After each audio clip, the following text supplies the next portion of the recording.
Queridos, hoje o Espírito Santo, Ele colocou uma palavra no meu coração. Para abrir essa série sobre evangelismo, nós precisamos primeiro olhar para a nossa vida. Nós precisamos primeiro olhar para o nosso coração. Antes de cada um de nós levarmos a palavra de Deus, levarmos o fogo do avivamento para as ruas dessa cidade, quebrar os paradigmas, começar a fazer loucuras no meio desta cidade, no meio das ruas. Nós precisamos estar incendiados pelo fogo do Espírito Santo.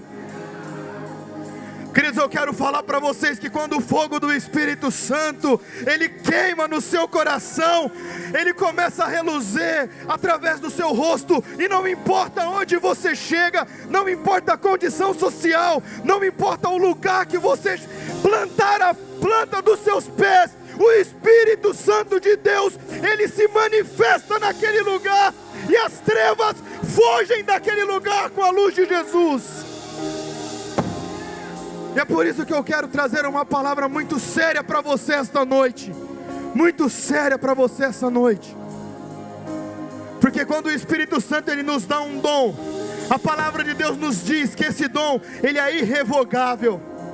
Ou seja, a partir do momento que você recebe um dom da parte de Deus, esse dom ele não vai mais sair de você. Mesmo que por opção sua, você deixe de fluir nesse dom. Mas vai chegar um dia em que nós vamos prestar conta do que nós recebemos para Jesus.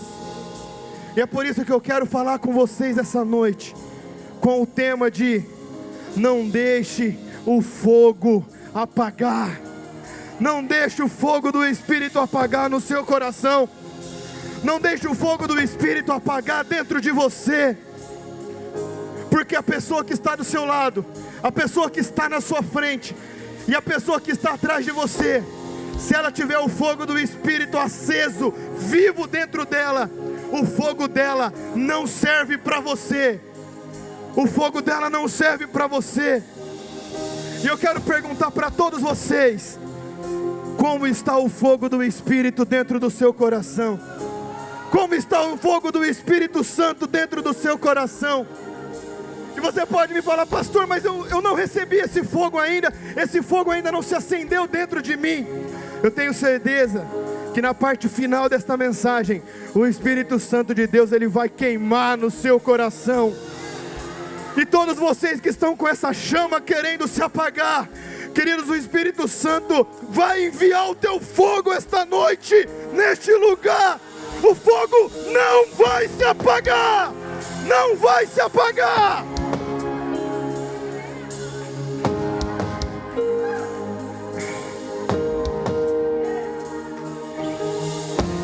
Queridos, a palavra de Deus diz em Êxodo 34,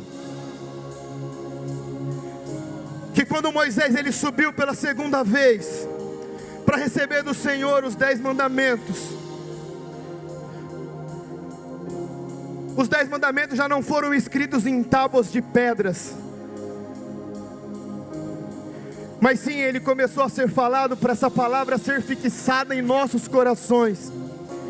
E a palavra de Deus diz que quando Moisés ele desceu do Monte Sinai, e quando ele chegou ali junto de Arão e os principais líderes de Israel, que o rosto de Moisés reluzia a glória de Deus, que o rosto de Moisés brilhava. E a palavra de Deus diz que isso fez cair grande temor sobre Arão, sobre aqueles líderes e depois sobre todo o povo. E eu quero que você preste atenção, porque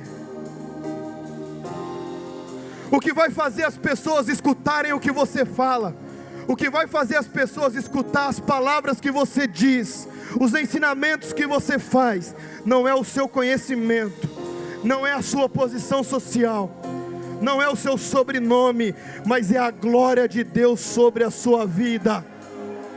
E eu quero que você pense agora: como estão as pessoas que estão debaixo da sua liderança? Como estão as pessoas que você tem evangelizado? Por que será, pastor, que elas não entendem a palavra? Por que será que elas não mudam?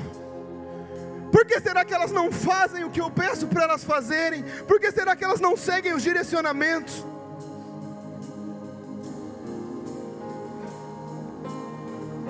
Queridos, eu quero perguntar, eu quero que você olhe para dentro de você agora, e que você responda para o Espírito Santo, como está o fogo dele dentro do seu coração? Eu vou compartilhar essa palavra bem rápido, a banda nem precisa descer. Se vocês quiserem sentar, se vocês quiserem ficar em pé, eu vou trazer essa palavra de uma forma bem rápida, que eu tenho certeza que o Espírito Santo vai vir sobre nós. Em Êxodo 34, 27, a palavra de Deus diz assim: disse mais o Senhor a Moisés: escreve estas palavras, porque conforme o teor destas palavras, tenho feito aliança contigo e com o povo de Israel. E esteve ali o Senhor 40 dias e 40 noites, não comeu pão, nem bebeu água, e escreveu nas tábuas as palavras da aliança, os 10 mandamentos. E aconteceu que, descendo Moisés do monte Sinai, trazia 2 tábuas do testemunho em suas mãos. Sim, quando desceu do monte, Moisés não sabia que a pele do seu rosto resplandecia, depois que falara com o Senhor. Olhando, pois, Arão e todos os filhos de Israel para Moisés, eis que a pele do seu rosto resplandecia, por isso temeram a chegar-se a ele. Então Moisés o chamou, e Arão e todos os príncipes da congregação tornaram-se a ele, e Moisés lhe falou. Depois que chegaram também todos os filhos de Israel, a eles lhe ordenou tudo o que o Senhor falara com ele no monte Sinai. Assim que Moisés acabou de falar com eles, ele pôs um véu sobre o rosto. Porém, entrando Moisés perante o Senhor para falar com ele, ele tirava o véu até sair. Saindo, falava com os filhos de Israel o que o Senhor tinha ordenado. Assim, pois, vinham os filhos de Israel o rosto de Moisés, e que resplandecia a pele do seu rosto, e a tornava a pôr o véu sobre o seu rosto. Queridos, observem isso, que interessante a palavra de Deus. Moisés, ele passou 40 dias na presença de Deus, e a palavra fala que quando ele desceu do monte Sinai, as pessoas enxergavam o seu rosto brilhar, a glória de Deus. Porém, Moisés não sabia que o seu rosto estava brilhando. As pessoas, queridos, elas precisam saber que você brilha a glória de Jesus, que o fogo de Jesus, ele queima no seu coração, que ele queima na sua vida. Você não precisa falar para as pessoas saberem, você não precisa mostrar o que você tem feito, você não precisa mostrar em você o que foi mudado. Quando você tem a glória de Deus sobre a sua vida, os seus simples passos, as simples palavras, você falando um evangelho puro e simples, as pessoas vão começar a ser transformadas pela mesma glória que está sobre você. E usando esse texto de Moisés de base, eu quero que vocês prestem atenção, que da mesma forma que aconteceu com Moisés, veio acontecendo com alguns homens de Deus ao longo do tempo.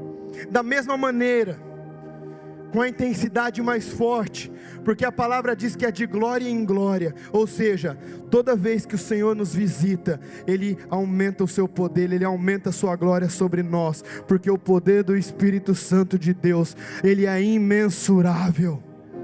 Então eu não quero que você se prenda ao passado, eu não quero que você se prenda às experiências que você teve, porque elas nada mais servem para fazer parte da sua história, mas que hoje elas não têm poder de mudar o seu presente, nem de determinar o seu futuro. E eu estudando sobre um grande avivalista, um grande evangelista também, sobre John Wesley.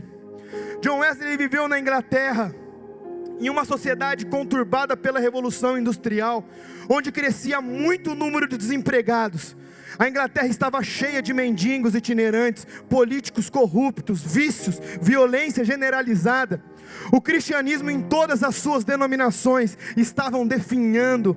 Ao invés de influenciar, o cristianismo estava sendo influenciado de maneira alarmante pela apatia religiosa, uma degeneração moral dentre aqueles que não se conformavam com o estado paralisante daquela religião.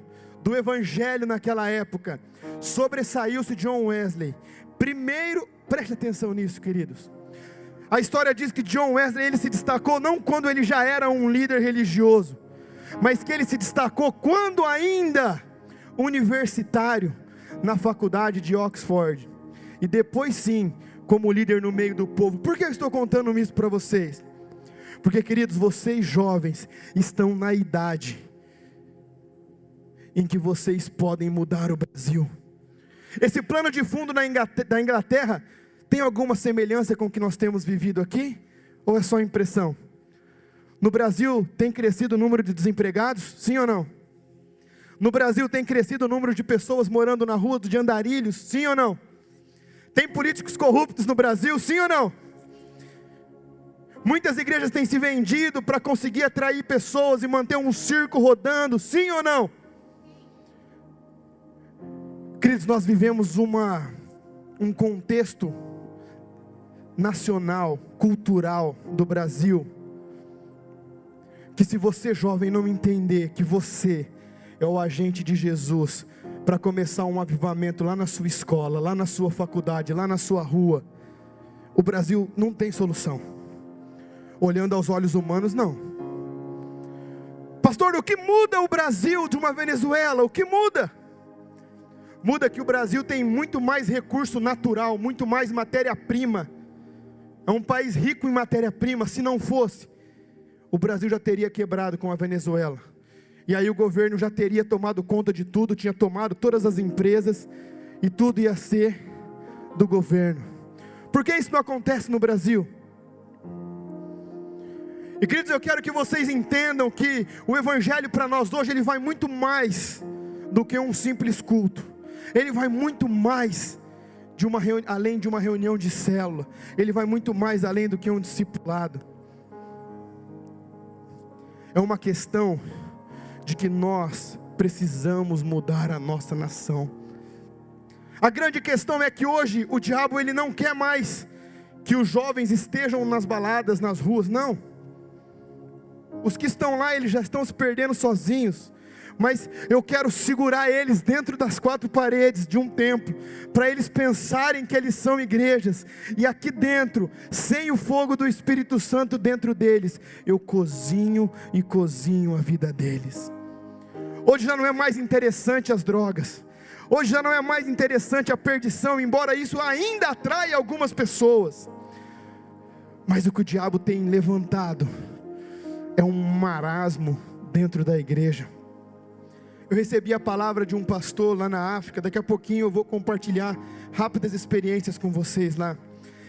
Que lá na África existe uma mosca que ela pica e a pessoa começa a ficar devagar, a pessoa começa a ficar sonolenta. Aí depois de alguns dias pode desenvolver uma anemia. E se não for cuidado, isso vai bem calmamente, bem lentamente, sem a pessoa sofrer. Ela vai ficando como se estivesse cansada, e aí ela quer ficar só descansando, e aí quando não é tratado a tempo, essa pessoa pode até chegar a óbito. E queridos, isso tem um contexto muito parecido com a igreja brasileira. Às vezes nós pegamos um jovem, ele recebe o fogo do Espírito Santo, e ele começa a correr, e aí na segunda ou terceira volta ele já está um pouco cansado, aí ele já para de correr, ele já começa a dar um trotinho mais leve, aí depois ele já começa a andar mais devagar, aí depois ele senta, e ali ele fica sentado. E queridos, nós só temos uma maneira de vencer esse marasmo, de vencer essa paralisia espiritual. Eu estou falando aqui não como um contexto local, só de Marília, da PIB, não. Glória a Deus, nós temos jovens aqui que têm buscado um avivamento, que têm orado, que têm jejuado, mas eu estou falando da igreja brasileira de um modo geral, onde as pessoas têm descansado,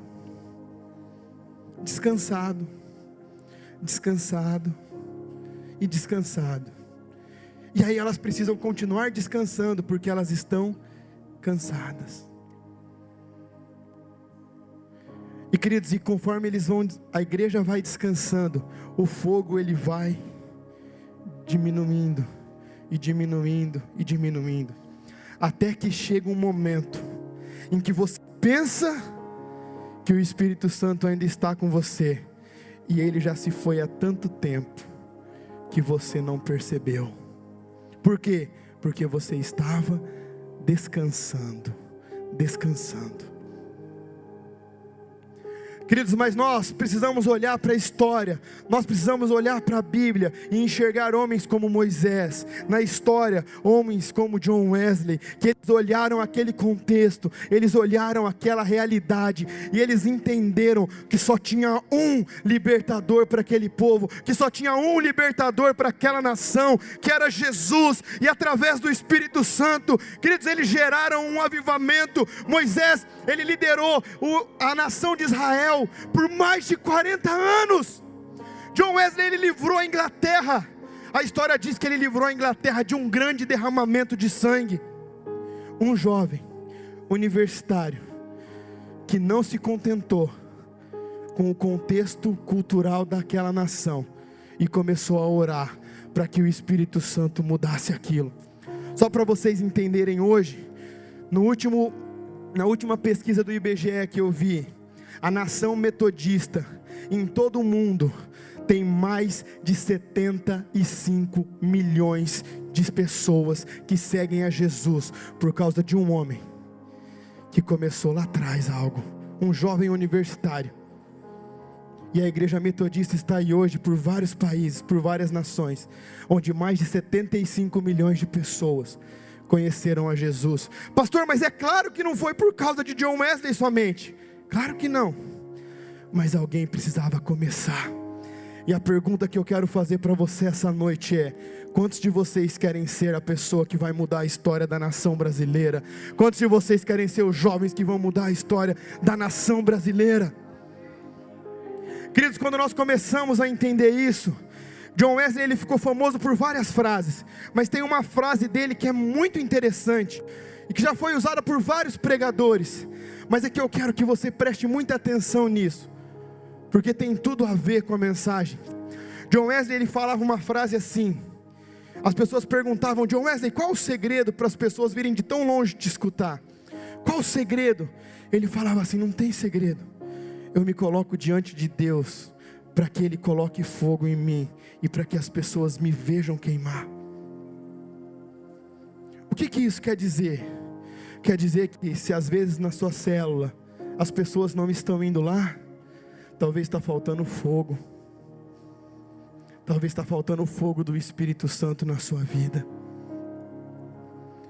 Se às vezes as pessoas estão te deixando no meio do caminho, talvez está faltando fogo dentro de você. E presta atenção, querido, eu não estou falando do pastor, não, longe de mim. Eu estou falando que vocês podem fazer a diferença lá na sua escola, lá na sua faculdade, lá no seu trabalho, lá na sua célula. E através de você pode se levantar uma geração em chamas para Jesus nos dias de hoje. Você precisa acreditar nisso, jovem. Você precisa acreditar nisso. Sabe por quê? Eu tinha certeza disso já, mas quando eu estava na África eu pude ter convicção disso. As pessoas de lá me levaram pensando que tinha algo para ser passado para elas. Mas é claro que Deus, em sua infinita misericórdia, Ele sempre faz apesar de nós. Mas, queridos, eu pude aprender que a nossa igreja aqui, nós do Ministério DIP, nós não fazemos mais. Sabe por quê? Porque nós temos muito.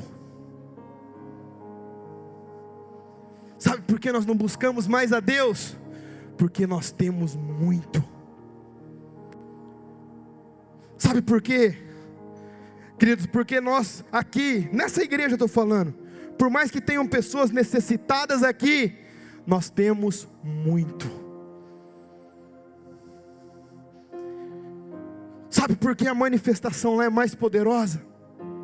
Não é porque eles são melhores do que nós, não, muito pelo contrário. Tem pessoas lá que não sabem nem ler, não sabem nem escrever. Mas, queridos, lá eles não podem esperar nada dos pais, porque os pais não têm nada para oferecer. Lá eles não podem esperar nada do governo, porque o governo não oferece nada para eles. Queridos, lá se eles não esperarem de Jesus, não tem ninguém que faz nada por eles. Não tem ninguém que faz nada por eles. Água gelada? Não, não tem. Banheiro? Não tem também, tem que ir no mato. E papel, pastor? Não tem também. Eles não têm nada. Então sabe por que aquilo eu comecei a pensar, por que eu não faço mais? É porque eu tenho muito. É porque eu tenho muito. E às vezes nós pensamos que nós fazemos tanto, não é verdade? Mas na verdade nós não fazemos nada. Por quê? Porque nós não damos a importância para o fogo do Espírito Santo dentro de nós. Porque nós não temos necessidades. Nós não temos necessidades. Pastor, mas eu fiquei desempregado 6 meses. Mas você tinha o seu pai, você tinha a sua casa. Pastor, mas meu colchão faz 3 anos que eu não troco ele. Pelo menos você tem um colchão, pelo menos você tem uma cama, pelo menos você tem um teto. Pastor, mas cortaram energia na minha casa. Mas pelo menos a água chegava lá gelada, mas chegava. Você podia tomar água na escola, você podia fazer alguma coisa, não é verdade? Então nós temos muito. Por isso que nós não buscamos tanto. Porque a nossa vida é muito fácil. A nossa, eu me incluo nisso também. Eu me incluo nisso também. Eu fiquei 9 dias lá. E eu confesso para vocês que no 7º, no 8º dia, mas estava dando cãibra de tanto que andava lá. Não tem lugar que não dá para ir de carro, tem que ir a pé. Areia, pó, não tem concreto, não tem asfalto. Aqui nós reclamamos em Marília, né? Ô prefeito, tá cheio de buraco a rua, né? Mas pelo menos tem rua, não é? Ah, eu vou estragar a roda do meu carro, pelo menos você tem carro. Ah, mas eu tenho bicicleta, pelo menos você tem bicicleta. Quero mostrar rápidos vídeos aqui, para a gente já caminhar para... Pode apagar essas luzes aqui, por favor. Eu vou mostrar para vocês rapidinho. Pode pausar aí, por favor. Depois eu vou pedir para o Caio fazer um vídeo, para eu colocar umas legendas, mas eu vou mostrar para vocês alguma coisa hoje. Porque como lá era aberto, inventava demais. Então quando você filmava, ficava muito ruído, muito chiado. E aí, então eles vão deixar sem som aqui, mas eu vou explicando para vocês o que é isso, tá bom? Pode soltar, por favor. Ó, aqui é o primeiro dia da conferência, terça-feira de manhã. Aqui tinha aproximadamente 20 mil pessoas. Só tinha tendas para 8 mil pessoas e cadeiras para 15 mil. Quem chegava depois ficava no sol e sentava na areia. Né? Ali a questão do palco. Pode passar o outro, o vídeo.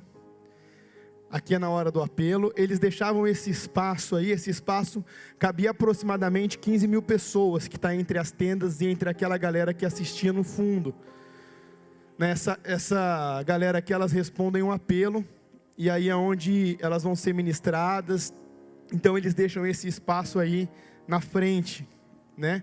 Pode pausar aí, depois você solta. Esse menininho aqui, ele não era paralítico, ele era deficiente, né? Ele estava numa cadeira de roda, ele tinha as mãos todas atrofiadas assim, né? A perna dele era torta, ele não tinha cadeira de roda lá, ele estava tipo num banquinho de madeira. Não sei falar para vocês como que ele chegou lá, né? E no final da ministração, o Espírito Santo tocou a vida dele, sem ninguém precisar colocar as mãos, e ele começou, pode soltar o vídeo agora. E quando ele começou a andar todo torto, do jeito que ele era. E aí os braços dele começaram a endireitar. A perna esquerda dele era melhor. Depois no final do vídeo, as pernas dele já estavam do mesmo tamanho. Ele já conseguia mexer os dedos, mexer as mãos. Foi algo lindo, maravilhoso mesmo da parte de Deus. Queridos, o Espírito Santo, ele surpreendeu mesmo com... Pode passar o próximo vídeo, por favor. Esse vídeo aí, nós estávamos do outro lado, mas aí eles começaram a gritar que tinha acontecido um milagre. Essa pessoa, ela era cadeirante, esse que está pulando aí na frente, ó. Esse era paralítico mesmo, ele não era deficiente, tá? E aí ele levantou e começou a pular, e quando a galera viu, a galera começou a ir atrás dele, para eles comemorarem. Aí o pessoal foi, esse pessoal de branco, é o pessoal do Ministério de Libertação deles, né? Aí quando eles avisaram lá, a galera começou a correr em peso lá para comemorar, para celebrar. Os seguranças pediram para a gente não chegar muito perto, porque a galera é bem empolgada lá, né? Então se porventura você tromba, você cai, alguma coisa lá, você é pisoteado lá. Aí o pessoal não deixou a gente se aproximar muito, porque foi muito alvoroço mesmo, né? Então, foi muito interessante, porque nós vimos que Deus, ele trabalha de várias maneiras, né? Teve um que ele saiu todo torto de um lugar, e ele começou a andar, e aí ele foi voltando ali às suas formas naturais. Aí teve um que já foi curado e saiu pulando de imediato. Então, o Espírito Santo, ele trabalha de várias maneiras, mas a grande questão é que ele trabalha, amém? Próximo vídeo, por favor. Não, esse aí não precisa passar, isso aí foi num apelo no final, foi algo muito forte mesmo. Por quê? Porque, queridos, eles acreditam na palavra como se fosse a única solução da vida deles.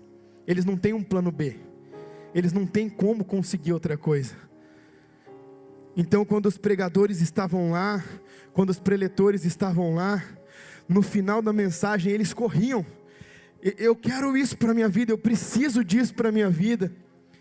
O menininho conversando com a gente, tem coisas que não dá para filmar, se eu conseguisse filmar tudo para vocês, eu ia tentar filmar tudo mesmo, mas ele conversando ali, ele falava só um dialeto, né? E aí acharam uma pessoa lá que conseguiram traduzir ele para o francês, aí traduziram para o inglês, aí traduziram para a gente, então não deu para entender muito o que ele falou. Mas para resumir para vocês, ele falou assim: enquanto eu escutava a pregação, eu entendi que eu precisava desse Jesus, que eu precisava desse Espírito Santo, e ele começou a entrar dentro de mim, e eu falei assim: se é o Senhor mesmo que está entrando dentro de mim, me faz levantar. E ele falou, e eu comecei a me mexer sozinho, coisas que eu nunca fiz, e agora eu estou aqui para agradecer a Ele, porque Ele me curou. Queridos, vocês não estão entendendo isso? Era uma pessoa deficiente, que às vezes nós olhamos e nós falamos assim: vixe, essa aí não tem jeito não, se fosse pelo menos um dedo, alguma coisa, né? Mas eu quero falar para vocês, queridos, que teve um momento lá, nós aprendemos já que nós só recebemos a unção que nós honramos, a unção que nós reconhecemos. Eu olhei para o John Robert, tinha um pastor, tinha um pastor já que conseguia traduzir direto do português para o francês, ficou mais fácil, embora fosse os 2 últimos dias da conferência. Mas, queridos, eu falei: pastor, eu acredito nisso aqui que vocês estão vivendo, eu acredito nessa unção que vocês vivem aqui, e eu quero levar essa unção para Marília, eu preciso que o Senhor ore por mim. Queridos, Ele orou por mim, e eu tenho certeza que aquela unção está sobre nós, que nós vamos viver um momento de cura aqui, um momento de milagre, de libertação. Eu já mandei um áudio para o Tiagão, falei: Tiagão, aqui eles têm 4.500 intercessores, eu profetizo sobre você, que você vai liderar 4.500 intercessores. Cadê a galera do evangelismo? Eles têm 10.000 evangelistas lá, que trabalham todos os dias, só evangelizando. Nós vamos ter centenas de milhares de evangelistas aqui. Queridos, lá eles têm 8.000 pessoas que trabalham na libertação. Nós vamos ter pessoas que vão ministrar cura e libertação na nossa igreja. Eu creio nisso. Queridos, eu quero falar para vocês que eu acredito no que eu vi, e eu acredito que nós vamos viver isso aqui. Eu acredito que nós já recebemos essa unção. O Senhor não me mandou lá por um acaso, foi para um propósito maior, foi para nós vivermos isso aqui em Marília, e de Marília nós incendiarmos o Brasil com o fogo do Espírito Santo. Eu quero falar para vocês que eu acredito na Bíblia que eu prego. Queridos, eu acredito que avivamento não é estrutura, avivamento não é painel de LED, avivamento não é uma cadeira confortável.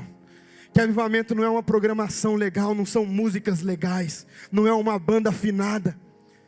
Se eu falar para vocês que lá eles não têm essas músicas de adoração, vocês acreditam? É só percussão, tambor, pandeiro, chocalho. Parece, quem é que já foi para Salvador, Porto Seguro, e já entrou numa roda de berimbau, de capoeira? Parecia que eu estava me sentindo lá. E enquanto essa música eles tocavam, eles dançavam, os homens viravam mortal, as mulheres, as danças típicas deles.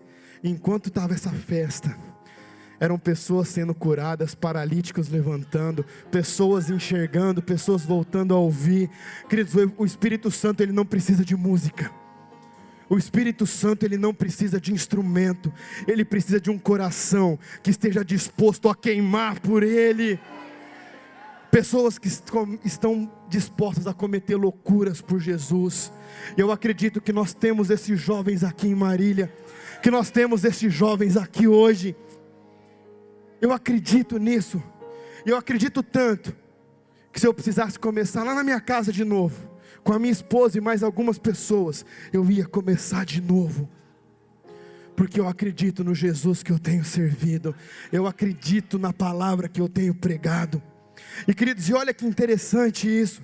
Quando nós começamos a falar, dei o exemplo de Moisés, que reluzia a glória de Deus. E eu dei o exemplo também de John Wesley, que as pessoas começavam a vir para ver o agir de Deus através daquele lugar, daquela igreja, daquela universidade. E queridos, e hoje eu quero falar para vocês, que vocês são esses jovens que vão atrair pessoas para ver o que o Espírito Santo está fazendo através da vida de vocês. Vocês não estão entendendo, queridos. Essa palavra que eu recebi da mosca foi profética. Quem está dormindo aqui somos nós. Quem está no marasmo aqui somos nós. Você precisa acreditar na palavra que você lê. Você precisa acreditar que Jesus ele quer usar a sua vida. Você não está entendendo que esse cansaço, esse marasmo, é a gente que vive isso. Navaldo estava escutando uma mensagem do Subirá, e ele falou assim, que Deus confrontou ele muito forte, nesses últimos meses. E ele falou assim, Luciano, essa mensagem está no YouTube, por isso que eu estou falando para vocês, tá? Então quem quiser escutar, está lá. Falou, Luciano, rapaz, quando você era jovem, você orava tanto, você jejuava tanto. Aí ele falou que na oração ele quis conversar com Jesus. Ele falou, Jesus, mas quando eu era jovem eu não era casado, né? Eu não era pastor de igreja, eu não tinha filhos, eu não tinha discípulos, né? Agora eu não tenho tanto tempo mais assim para orar. Ele falou, não, o problema não é o que você tem, o problema é que hoje você faz as coisas sem eu estar junto com você. É por isso que as horas que você passava comigo já não são mais tão importantes como eram. É por isso que os dias e dias de jejum que você fazia já não são mais importantes nos dias de hoje. Queridos, eu quero perguntar para você, faz quanto tempo que você não passa a noite inteira no seu quarto orando? Faz quanto tempo que você faz um jejum sem que ninguém precisa falar para você? Faz um jejum. Faz quanto tempo que você não faz alguma coisa porque o Espírito Santo pediu para você fazer? Faz quanto tempo que você está descansando, jovem? Eu quero falar para você que está na hora de você levantar desse marasmo, está na hora de você levantar dessa zona de conforto e queimar de novo por Jesus, e queimar de novo pelo Espírito Santo de Deus. E queridos, e a palavra de Deus continua, e o apóstolo Paulo em 2 Coríntios 3, verso 1 a seguir, ele começa a fazer uma exortação à igreja, usando o texto que nós usamos de Moisés. E ele começa e ele fala assim: porventura começamos outra vez a louvar a nós mesmos? Ou necessitamos, como alguns, de cartas de recomendação para vós, ou de recomendação de vós? Vós sois a nossa carta, escrita em nossos corações, conhecida e lida por todos os homens, porque já é manifesto que vós sois a carta de Cristo, ministrada por nós, e não em tábuas de pedra, mas em tábuas de carne do coração. E é por Cristo que temos tal confiança em Deus. Não que sejamos capazes por nós de pensar alguma coisa, como de nós mesmos, mas a vossa capacidade vem de Deus, a qual fez também capazes de ser ministros de um novo testamento, não da letra, mas do Espírito, porque a letra mata, mas o Espírito vivifica. E se o ministério da morte, gravado com letras em pedras, veio em glória, de maneira que os filhos de Israel não podiam fitar os olhos na face de Moisés, por causa da glória do seu rosto, a qual era uma glória transitória, como não será maior o ministério do Espírito? Porque se o espírito da condenação foi glorioso, mais excederá em glória o ministério da justiça, porque também foi glorificado nesta parte, não foi glorificado, mas por causa desta excelente glória, porque se era transitório e foi para a glória, mas é em glória que o permanece. Presta atenção nisso, querido. Tendo pois tal esperança, usamos de muita ousadia no falar, e não somos como Moisés, que punha o véu em sua face, para que os filhos de Israel não olhassem firmemente para o fim daquela glória. Querido, sabe o que significa essa palavra que o apóstolo Paulo ele começa a exortar a igreja de Coríntios? Ele começa a falar assim: lá no início realmente o rosto de Moisés brilhava, e ele tinha que tampar o rosto para que as pessoas pudessem olhar para ele. Mas no final, o rosto dele já não brilhava mais. E ele continuava tampando o rosto, para que as pessoas não enxergassem que a glória tinha ido embora. Sabe o que isso significa? Que nós não fomos chamados para ser museu, para falar do que nós fizemos, para falar do que nós conquistamos, para falar do que nós alcançamos. Não! O que você viveu de experiência, o que você viveu de glória, amém, fica registrado na sua história, mas você tem uma vida para seguir, e você não é um museu evangélico, para falar assim: eu já fiz isso, eu já recebi aquilo, eu já fiz tal coisa, eu já consegui aquilo, eu já sou supervisor, eu já orei e alguém foi curado. Não! Para de viver do passado, querido. O Espírito Santo ele tem um mar profundo para você mergulhar, águas que você ainda não conheceu, experiências que você ainda não conheceu. Para de viver de passado, e presta atenção também, para de trocar de nome.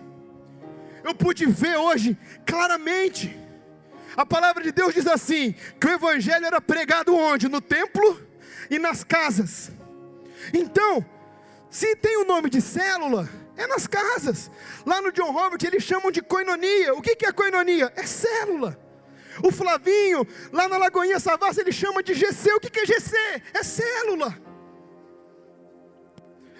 Lá na parte norte eles chamam de GCEM. O que é GCEM? É célula. No sul eles chamam de grupos familiares. O que é grupo familiar? É célula. Mas desde que a palavra seja pregada no templo e nas casas, é no templo e nas casas. Então presta atenção, jovem, é na sua casa, é na sua casa, é através de você que o Espírito Santo quer incendiar a sua cidade.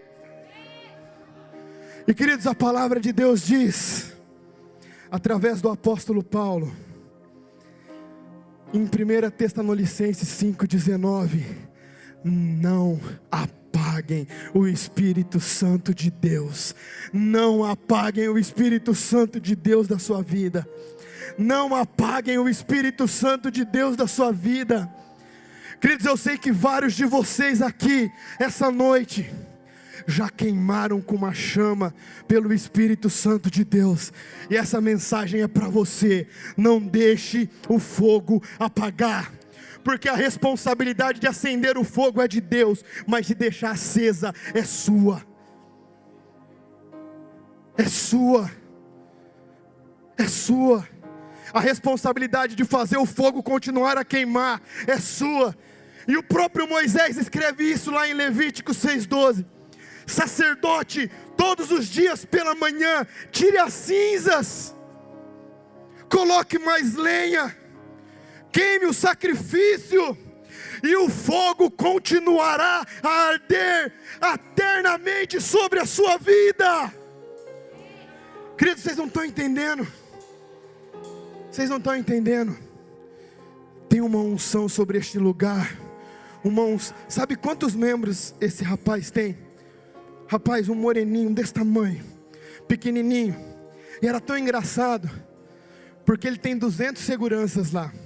Já tentaram matar várias vezes a vida dele. Tentaram tirar várias vezes.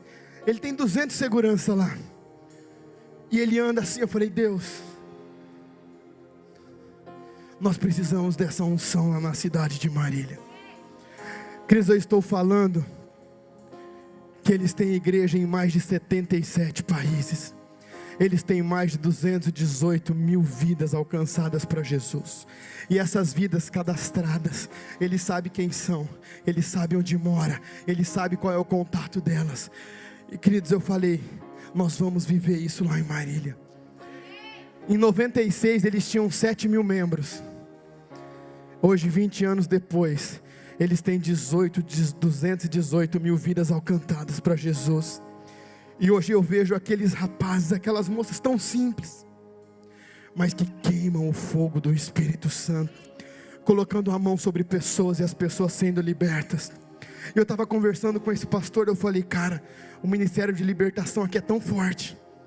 Ele falou: é muito forte. Se você vir aqui uma outra oportunidade, eu quero te levar ali na Nigéria. Lá, enquanto acontece a libertação, as mulheres, elas abrem a boca e as cobras saem de dentro da boca delas. Porque quando nós entendemos que quando um homem ou uma mulher de Deus chega em um lugar, o diabo ele tem que sair. O diabo ele tem que sair e começa a ser iluminado aquele lugar com as tochas humanas. Eles falam que as pessoas que queimam o fogo do Espírito são as tochas humanas. Eles começam a levar a luz do Espírito por toda a cidade, por todo o país, e as pessoas ficam sabendo que o reino de Deus chegou naquele país. Queridos, eu quero falar para vocês que já tiveram esse fogo no coração queimando. O Espírito Santo está aqui esta noite fazendo um apelo para você: não deixe o fogo apagar, não deixe o fogo apagar, não deixe o fogo apagar.